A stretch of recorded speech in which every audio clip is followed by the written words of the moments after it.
अब प्रश्न ये उठता है कि सामाजिक संबंध क्यों यानी कि व्हाय और कैसे यानी कि हाउ बनते हैं। पहले प्रश्न के उत्तर में यही कहा जा सकता है कि व्यक्ति की आवश्यकताएं संख्या में इतनी अधिक हैं कि सभी को वह अकेले ही पूरा नहीं कर सकता। अपनी जैविकीय, सांस्कृतिक, आर्थिक तथा सुरक्षा संबंधी आवश्यकताओं के कारण कोई भी व्यक्ति अकेले रहकर जीवन व्यतीत नहीं कर सकता। यही परिस्थितियां विभिन्न व्यक्तियों को एक दूसरे से संबंध स्थापित करने की प्रेरणा देती हैं। अब रहा दूसरा प्रश्न कि संबंध यानी कि कैसे बनते हैं।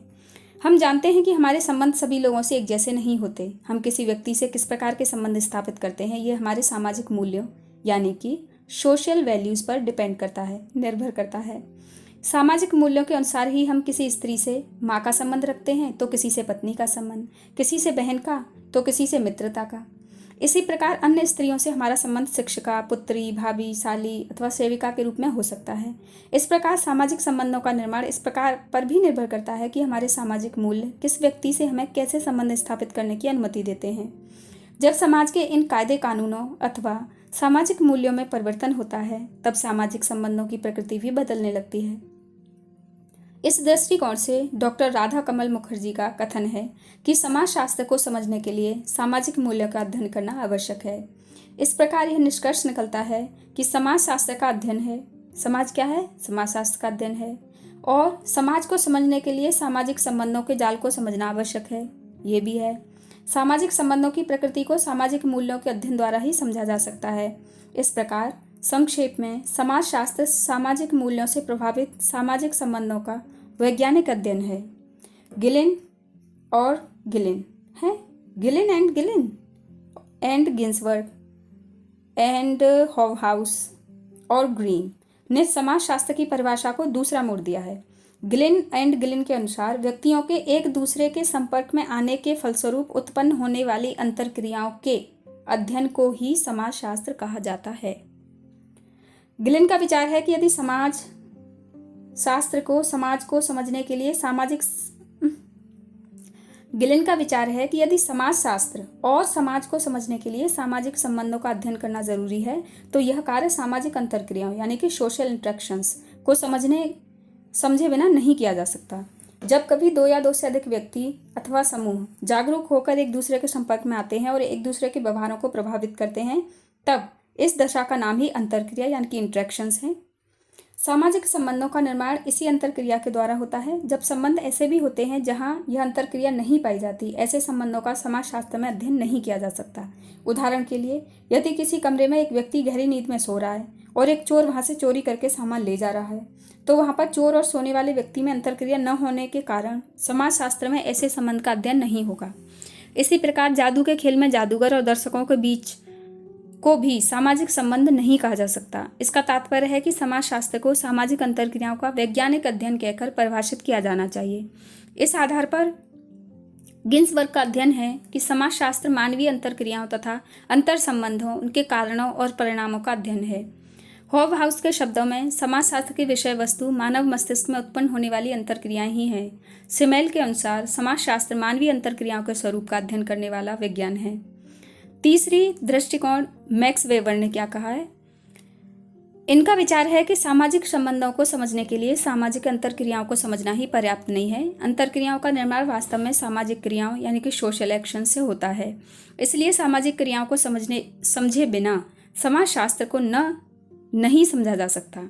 इस दृष्टिकोण से समाजशास्त्र को परिभाषित करते हुए वेबर का कथन है कि समाजशास्त्र वह विज्ञान है जो सामाजिक क्रियाओं का व्याख्यात्मक बोध कराने का प्रयत्न करता है।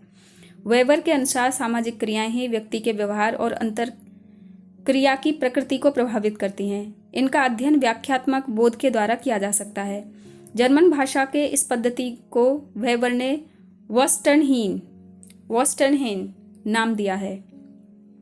उन्होंने बताया है कि इस अर्थ में समाजशास्त्र एक ऐसी पद्धति है जिसके द्वारा सामाजिक क्रियाओं का व्याख्यात्मक बोध किया जाता है।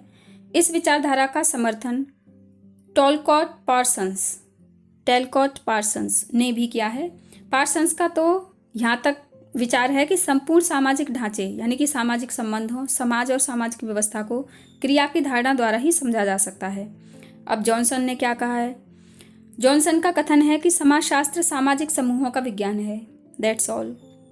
सामाजिक समूह सामाजिक अंतरक्रियाओं की ही एक व्यवस्था है। इस परिभाषा के द्वारा जॉनसन ने यह स्पष्ट किया है कि समाजशास्त्र को केवल सामाजिक संबंधों का अध्ययन कह देने से ही हमारा काम नहीं चलता।